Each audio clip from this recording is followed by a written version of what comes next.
Expire होगा। Expire 24 घंटे के बाद भयंकर संग्राम होगा। ट्रंप और ईरान ने क्या क्या टारगेट लॉक कर दिए।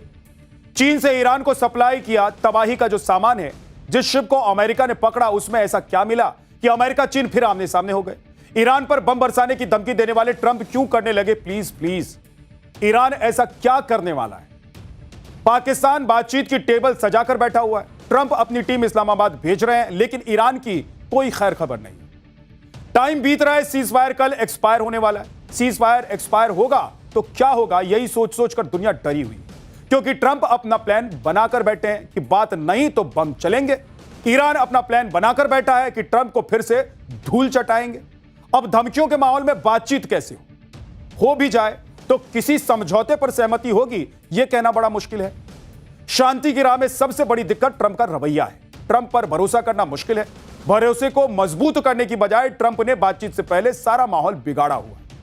फिर भी ट्रंप इस उम्मीद में है कि ईरान बात करेगा, डील करेगा। दावा तो यहां तक है कि अगर डील हो गई तो ट्रंप खुद पाकिस्तान जाकर डंका पीटे। लेकिन ऐसा तो तब होगा जब कोई डील होगी। ईरान कह रहा है कि धमकियों के साए में बातचीत नहीं होती। जब बातचीत नहीं होगी तो डील कैसे होगी। ट्रंप तो अपनी टीम इस्लामाबाद भेज रहे हैं, लेकिन ईरान की तरफ से बातचीत शुरू करने के कोई संकेत नहीं मिल रहे। आज आपको पाठशाला में बताऊंगा कि सीजफायर एक्सपायर होगा तो फिर क्या होगा, कैसे ट्रंप और ईरान अभी से एक दूसरे को धमकियां दे रहे हैं। क्या यह बातचीत से पहले प्रेशर डालने के लिए किया जा रहा है। आपको यह भी बताऊंगा कि अमेरिका और ईरान के बीच में चीन कैसे आ गया है और चीन को लेकर क्या खुलासा हुआ है। ईरान से युद्ध के बीच ट्रंप को कौन सा नया झटका मिल गया है।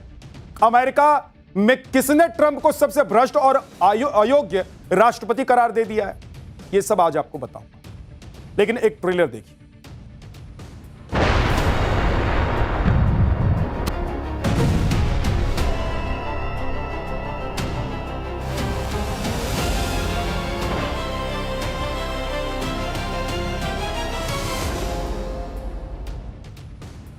ईरान युद्ध को लेकर जो 14 दिन का सीजफायर है वो कल खत्म हो रहा है। क्या सीजफायर खत्म होने के बाद फिर से बम बरसने लगेंगे, फिर से मिडिल ईस्ट में धमाकों की आवाज सुनाई देने लगेगी, फिर से हॉर्मुज स्ट्रेट बंद हो जाएगा। ये सब सोच सोच कर ही दुनिया टेंशन में परेशान। आप देखिए कि ट्रंप कह रहे हैं कि सीजफायर आगे नहीं बढ़ेगा, डील नहीं हुई तो एक एक करके ईरान पर बम बरसाएंगे। धमकी देने में ईरान भी पीछे नहीं है। ईरान कह रहा है कि इस बार नए प्लान के साथ उतरेंगे। ट्रंप कह रहे हैं कि डील नहीं तो ऐसा हमला होगा जो पहले कभी देखा नहीं होगा। ईरान कह रहा है कि युद्ध के मैदान में नए पत्ते खोल देंगे। यानी कि ट्रंप और ईरान दोनों एक दूसरे को धमका रहे हैं। और ऐसे धमकी भरे माहौल में बातचीत कैसे हो। ईरान की संसद के स्पीकर मोहम्मद बाकर गालिबाफ ने तो ट्रंप को सीधे सीधे धमका दिया है। ईरान की संसद के स्पीकर ने कहा है कि ट्रंप सीजफायर का उल्लंघन करके बातचीत की टेबल को सरेंडर टेबल में बदलना चाहते हैं, या फिर वो युद्ध भड़काने को सही ठहराना चाहते हैं। हम धमकी के साए में बातचीत स्वीकार नहीं करते। इसके साथ ही ईरान के स्पीकर ने यह भी दावा कर दिया है कि पिछले 2 हफ्ते में ईरान युद्ध के मैदान में नए दांव की तैयारी भी कर ली है। अब सवाल यह है कि इन 2 हफ्तों में ईरान ने कौन सी नई तैयारी कर ली है। ईरान कौन से नए पत्ते खोलने वाला है, कौन सी नई चाल चलकर वो ट्रंप को फिर से सरप्राइज करने वाला है। ईरान बातचीत से इनकार कर रहा है। यह दिखा रहा है कि वो इस माहौल में बात नहीं करेगा। ईरान चाहता है कि ट्रंप ने समंदर में जो ईरान की घेराबंदी की हुई है, ट्रंप पहले उसे हटाएं, तभी बातचीत का कोई माहौल बनेगा। लेकिन ट्रंप अलग मूड में, वो ईरान को खुल्लम खुल्ला धमकी दे रहे हैं। ट्रंप ने एक इंटरव्यू में यहां तक कह दिया है कि तेहरान बातचीत की मेज पर आएगा, लेकिन चेतावनी भी दी कि अगर ऐसा नहीं हुआ तो इसके गंभीर नतीजे होंगे। ट्रंप ने कहा कि ईरान बातचीत करेगा और अगर वो ऐसा नहीं करता है तो उन्हें ऐसी समस्याओं का सामना करना पड़ेगा जो उन्होंने पहले कभी नहीं देखी हो। उम्मीद है कि वो एक सही समझौता करेंगे और अपने देश को फिर से खड़ा करेंगे। ट्रंप ने कहा जब ईरान ऐसा करेगा तो उसके पास कोई परमाणु हथियार नहीं होगा। ट्रंप ने ईरान पर हमला करने के सवाल पर कहा कि ऐसा नहीं था कि हमारे पास कोई विकल्प था, लेकिन हमें ऐसा करना ही था।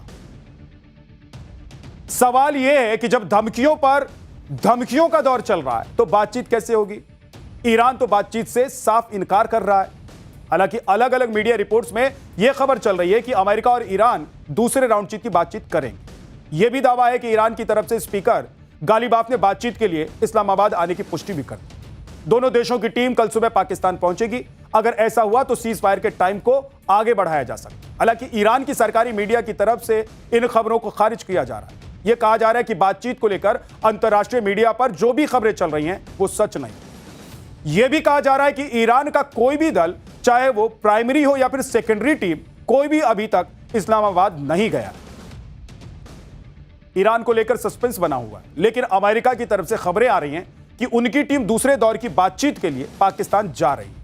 मीडिया रिपोर्ट्स में दावा किया गया है कि अमेरिका के उपराष्ट्रपति जेडी वेंस मंगलवार रात को इस्लामाबाद पहुंचेंगे। कल ट्रंप ने भी यह दावा किया था कि जेडी वेंस के नेतृत्व में टीम इस्लामाबाद के लिए रवाना हो चुकी है। इधर ईरान को लेकर अमेरिका के न्यूज आउटलेट एक्सियोस की रिपोर्ट के मुताबिक पाकिस्तान, इजिप्ट और तुर्की ईरान को भी मनाने में लगे हुए हैं कि वो भी अपनी टीम भेजे, लेकिन ईरान के सुप्रीम लीडर की मंजूरी के बिना यह नहीं होगा। यह भी दावा है कि बातचीत को लेकर ईरान के रिवोल्यूशनरी गार्ड्स का भी प्रेशर है, जिसका यह मानना है कि अमेरिकी ब्लॉकेड को हटाए बिना बातचीत नहीं होनी चाहिए। यानी पूरा मामला ट्रंप की जिद पर अड़ा हुआ। अगर ट्रंप समंदर में ब्लॉकेड को नहीं हटाएंगे तो बातचीत को कोई राजी नहीं होगा, ईरान राजी नहीं होगा। ईरान की तरफ से जो टीमें बातचीत करने के लिए अभी सुगबुगाहट दिखा रही है वो राजी नहीं होंगे। मतलब इसका कोई मतलब ही नहीं रह जाएगा फिर मीटिंग का। लेकिन ट्रंप यही माहौल बना रहे हैं कि उन्होंने ईरान की ऐसी नज़ पकड़ ली है कि ईरान तड़प रहा है। ब्लॉकेड के बदले ब्लॉकेड को ट्रंप तुरुप का इक्का मान रहे हैं। डोनाल्ड ट्रंप कह रहे हैं कि हम इस नाकाबंदी को तब तक नहीं हटाएंगे जब तक कोई डील नहीं हो जाती। ये नाकाबंदी ईरान को पूरी तरीके से तबाह कर रही है। ईरान को हर दिन $500 मिलियन का नुकसान हो रहा है। ईरान के लिए इतना नुकसान भी झेल पाना मुश्किल है। उन्हें इस बात का एहसास है कि उनकी नौसेना पूरी तरह से तबाह हो चुकी है। उनकी वायुसेना के विमान अब कभी उड़ान नहीं भर पाएंगे। उनके पास एंटी मिसाइल और एंटी एरोप्लेन इक्विपमेंट्स नहीं बचे हुए हैं। मैं एक जंग जीत रहा हूं और वो भी बहुत बड़े अंतर से। पिछले 1 महीने से ट्रंप अपनी फर्जी जीत का ऐसा ही माहौल बनाते हुए आ रहे हैं। अब तो उनकी जीत के दावे को भी कोई गंभीरता से नहीं लेता और हालत तो यह है कि अब अमेरिका में भी ट्रंप को कोई गंभीरता से नहीं लेता। इसी वजह से डोनाल्ड ट्रंप की बौखलाहट भी बढ़ गई। वो ईरान को तो धमकी दे ही रहे, अपने देश की मीडिया पर भी भड़के हुए।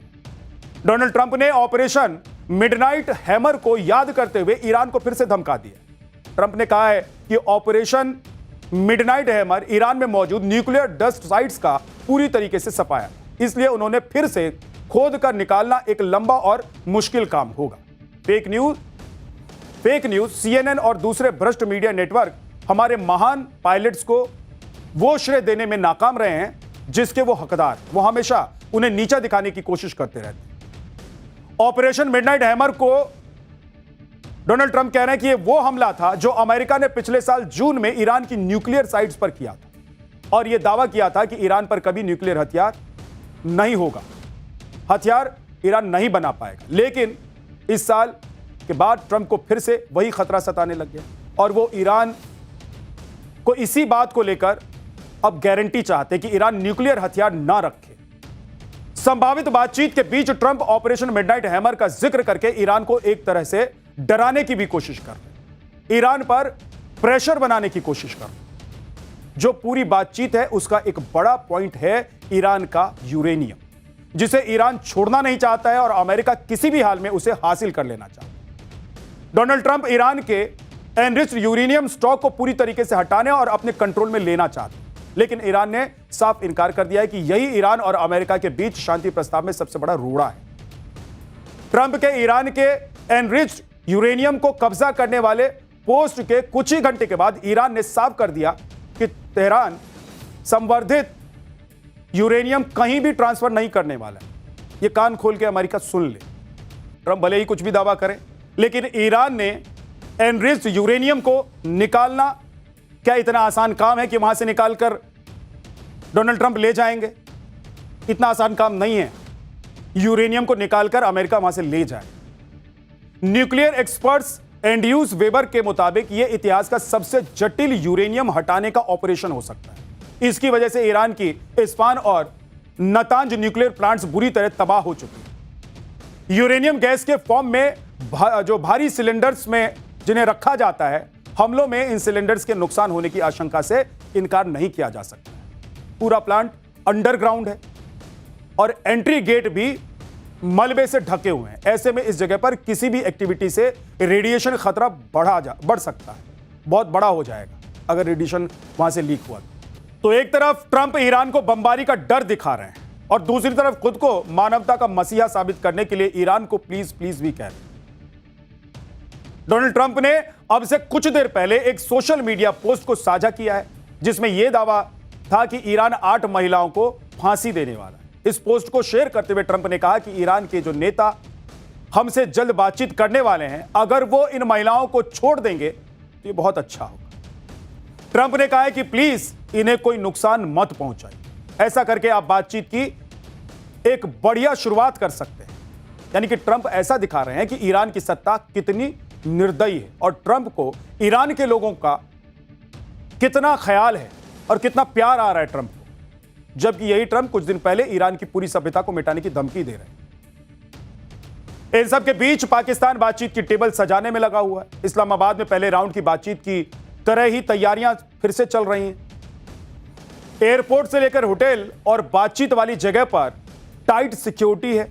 जिन होटल्स में अमेरिका और ईरान के प्रतिनिधि पिछली बार रुके थे, उसे भी पाकिस्तान की सुरक्षा एजेंसियों ने अपने कंट्रोल में ले लिया। बातचीत का पता नहीं, सीज फायर खत्म हो रहा है और इन सब के बीच यह खबर भी चल रही है कि ट्रंप पाकिस्तान तक जा सकते हैं। ये बात खुद ट्रंप कह चुके हैं कि अगर डील हो गई तो वो पाकिस्तान जा सकते हैं। ऐसी खबरें हैं कि अगर ईरान के साथ कोई डील होती है तो ट्रंप या तो पाकिस्तान जा सकते हैं या फिर वर्चुअल पीस टॉक में जुड़ सकते हैं। बातचीत से पहले पाकिस्तान के डेप्यूटी पीएम इशाक डार ने पाकिस्तान में चीन के राजदूत से मुलाकात की। इस मुलाकात में चीन ने पाकिस्तान की मध्यस्थता और उसकी भूमिका को लेकर पूरा समर्थन जताया। आप इस मुलाकात की टाइमिंग भी देख लीजिए। यह मुलाकात संभावित बातचीत से ठीक पहले हो रही है और पिछली बार ट्रंप ने भी यही कहा था, चीन ही ईरान को बातचीत की टेबल पर लाया है। हालांकि चीन पर यह आरोप लग रहे हैं कि वही ईरान को युद्ध के लिए पंप कर रहा है, हवा भर रहा है ईरान। दावा है कि अमेरिका ने रविवार को होर्मुज स्ट्रेट के पास ईरान के जिस टुस्को जहाज को कब्जे में लिया था, उस जहाज में ऐसा सामान था जो मिलिट्री का सामान बनाने का काम आता है। यह भी दावा है कि चीन से आ रहे इस जहाज में ऐसे केमिकल थे जो ईरान अपने मिसाइल प्रोग्राम के लिए इस्तेमाल करता है। जिससे यह सवाल उठे कि क्या चीन ईरान को तबाही का सामान सप्लाई कर रहा है। उधर चीन ने ईरान के शिप से किसी तरह के कनेक्शन से इनकार कर दिया। चीन का कहना है कि वो विदेशी जहाज है, चीन का इससे कोई लेना देना है ही नहीं।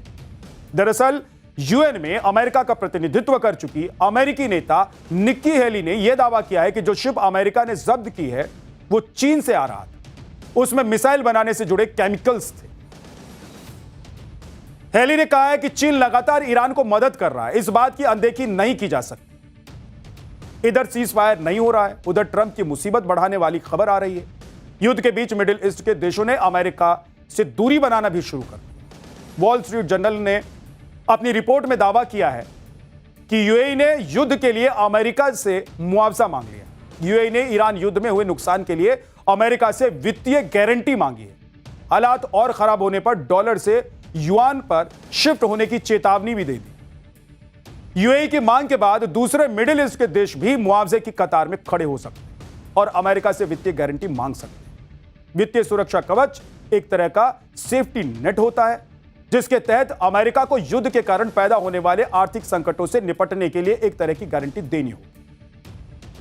अगर अमेरिका और ईरान में सीज फायर नहीं होता है, हॉर्मुज स्ट्रेट नहीं खुलता है, तो दुनिया भर में तेल का संकट और बड़ा हो सकता है। इसी संकट से निपटने के लिए यूरोपियन यूनियन देशों के ट्रांसपोर्ट मिनिस्टर्स ने एक बैठक की। यह बैठक तब हुई है जब इंटरनेशनल एनर्जी एजेंसी ने तेल संकट को लेकर चेतावनी दी, जिसमें कहा था कि यूरोप के पास जेट ईंधन का भंडार 6 हफ्तों के लिए ही बचा हुआ है। ईरान और अमेरिका के बीच क्या होगा? बातचीत होगी या नहीं होगी? होगी तो कोई समझौता होगा या नहीं होगा? इसको लेकर सभी लोग टेंशन में। बातचीत फेल हुई तो युद्ध भड़कने की आशंका है। हालांकि यह भी संभव है कि सीज फायर की मियाद को और बढ़ाया जा सकता है, क्योंकि अमेरिका और ईरान के बीच ऐसे पेचीदा मुद्दे हैं 1-2 राउंड की बातचीत में जो सुलझने वाले दिखाई नहीं दे रहे। सुलझ जाएं ऐसा लगता नहीं। 3 बड़े फैक्टर्स हैं जिस पर बातचीत की सफलता निर्भर करेगी। पहले इजराइल हिजबुल्लाह के बीच लड़ाई, ईरान का न्यूक्लियर प्रोग्राम और तीसरा समंदर में ब्लॉक। ट्रंप के सामने ईरान को मनाने का चैलेंज तो है ही, अमेरिका में भी उनका विरोध बढ़ता जा रहा है। अमेरिका की पूर्व उपराष्ट्रपति कमला हैरिस ने ट्रंप पर बड़ा हमला बोला है। उन्होंने आरोप लगाया कि ट्रंप को इस युद्ध में नेतन्याहू ने घसीटा है। यह सब एप्स्टीन फाइल से ध्यान भटकाने के लिए हो रहा है। उन्होंने ट्रंप प्रशासन को सबसे भ्रष्ट शासक के तौर पर बताया। और अकेले ट्रंप ही नहीं, उनके कई मंत्रियों पर भी गंभीर आरोप लग रहे हैं। आरोप लगने के बाद ट्रंप कैबिनेट की श्रम मंत्री लोरी चावेज ड्रेमर को अपने पद से इस्तीफा देना पड़ा। जांच में यह बात सामने आई है कि लोरी अपने कर्मचारियों को परेशान कर रही थी। लोरी ने युवा महिला कर्मचारियों को सरकारी दौरों के दौरान शराब लाने के निर्देश दिए थे। ड्रेमर पर आरोप था कि उन्होंने अपने करीबी अफसरों को सरकारी पैसों पर टूर के लिए भेजा। लोरी पर अमेरिका में 2025 के दौरान लगे शटडाउन के वक्त पूल पार्टी करने का भी आरोप है। लोरी के पति और पिता पर भी ऑफिस की महिला कर्मचारियों को मैसेज भेजने के आरोप लगे।